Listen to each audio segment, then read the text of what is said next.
আম্মু কি করতেছো? এই তো মা বইসা আছি। তা তোর পড়াশোনা কেমন যাইতেছে মা? আলহামদুলিল্লাহ আম্মু, ভালোই যাইতেছে। হ মা, ভালো মতো পড়াশোনা কর, বুঝছস? পড়াশোনা না করলে মেয়ে মানুষের কোনো দাম নাই। আম্মু, আমার তো ফোর্থ ইয়ার ফাইনাল এই যে কয়দিন পরে। আমি একটা বিষয় নিয়ে অনেক ভাবতেছিলাম, তোমার সাথে বলমু বলমু কইরা আর বলা হইতাছে না। হ্যাঁ, কি বলবি বল। আম্মু, আমি বিদেশের কোনো ভার্সিটি থেকে মাস্টার্স কমপ্লিট করতে চাই, এরপরে পিএইচডি করতে চাই। মা, তুই যদি অনার্সে ভালো রেজাল্ট করতে পারো, আর যদি তোর বাহিরে পড়া মনে হয় যে হ্যাঁ আমি বাহিরে পড়লে ভালো হইব, তাহলে পড়বি, কোনো সমস্যা নাই তো। না আম্মু, বুঝতে পারছি সমস্যা নাই, কিন্তু আব্বু তো মনে হয় রাজি হইব না। তোর আব্বারে আমি বুঝামুনি, সমস্যা নেই। সত্যি আম্মু? হ্যাঁ, আমি বুঝায় বলমুনে, সমস্যা নেই। তাহলে তুই এখন থেকেই পড়াশোনা শুরু করে দে, প্রিপারেশন না শুরু করে দে, ভালো মতো আয়াসটা কর। আয়াস স্কোর তুলতে পারলেই তো তাহলে বাইরে যাওয়ার রাস্তাটা সহজ হইব। আচ্ছা ঠিক আছে আম্মু। আসসালামু আলাইকুম চাচি, কেমন আছেন? আল্লাহ রাখছে কোনো রকম।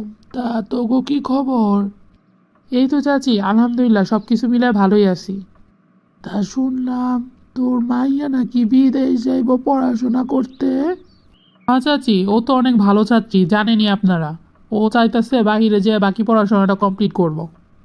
মাইয়া বেটি ডাঙ্গো রইছে, বিয়া দেওয়ানোর খবর নাই। বিদেশ পাঠাইব পড়ালেখা করতে, কে দেশে কি পড়ালেখার অভাব পড়ছে? নাকি তবু টাকা পয়সা বেশি হয়েছে, কোনটা? তো এইসব আদিক্ষেতা দেখলে আমি বাঁচি না। মাইয়া বেটি এত উঠতে দেওয়া ভালো না, বুঝছস? মাইয়া মানুষ বিদেশে যায় তখন কার লগে থাকে না কি করে না কি না করে, সি সি সি সি। কেমন আছো শম্পা? আসসালামু আলাইকুম ভাবি। জি ভালো আছি, আপনি কেমন আছেন? এই তো আছি ভালো। তা শুনলাম তুমি নাকি বিদেশ যাবা পড়াশোনা করতে। জি ভাবি, আইএলটিএস করতেছি, মাস্টার্সের জন্য অ্যাপ্লাই করব। তুমি কোন সাবজেক্ট? Geography and environment. ভূগোল? এই সাবজেক্টে তুমি বাইরে যাবা পড়াশোনা করতে? এই সব সাবজেক্টে পড়াশোনা করে কি ফিউচার আছে বলো? পড়াশোনা কমপ্লিট হওয়ার পর তো কোনো চাকরিই খুঁজে পাইবা না, পরে আবার 1 বছর পর চলে আসতে হইব। তার থেকে তো ভালো দেশেই পড়াশোনা করা। বাহিরের দেশে গেলে মানুষ কম্পিউটার সায়েন্স, ইঞ্জিনিয়ারিং এইসব বিষয়ে যায়।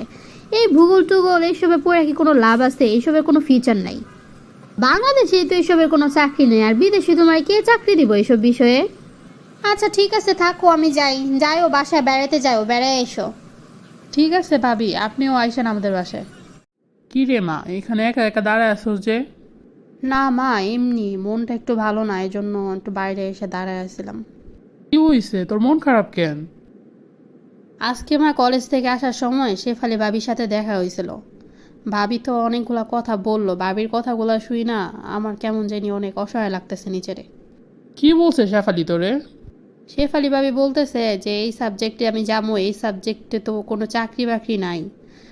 এই সাবজেক্টে গিয়ে তারপর আমার আবার ফেরত আসা লাগবো, পড়াশোনা করতে পারবো না, আরও অনেক কিছুই বললো। আহ, তুই মানুষের কথা শুই না মন খারাপ করে এখানে দাঁড়ায় আছস?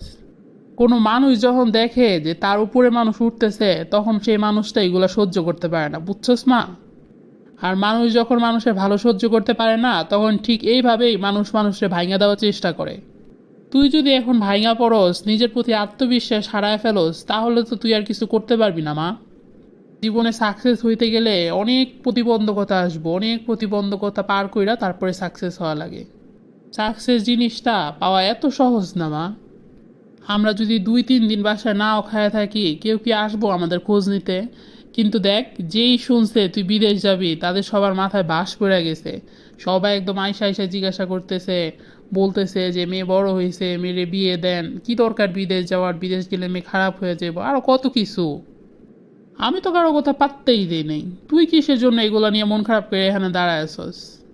মানুষ যখন মন থেকে সর্বোচ্চ দিয়ে চেষ্টা করবো, আল্লাহ তাআলা নিজে সেই মানুষকে সফল করে দেবে ইনশাল্লাহ। তোরও ভবিষ্যতে ভালো কিছুই হইব, সেই দিকের জন্য চেষ্টা কর, সেই দিকে ফোকাস দিয়ে। মানুষের কথা শুই না ডিমোটিভেটেড হওয়ার কোনো দরকার নাই। বুঝতে পারছস আমি কি বলছি? হ্যাঁ মা, আমি বুঝতে পারছি, এবার তুমি ঠিক কথাই বলছো। আমি আমার সর্বোচ্চ দিয়ে চেষ্টা করব মা।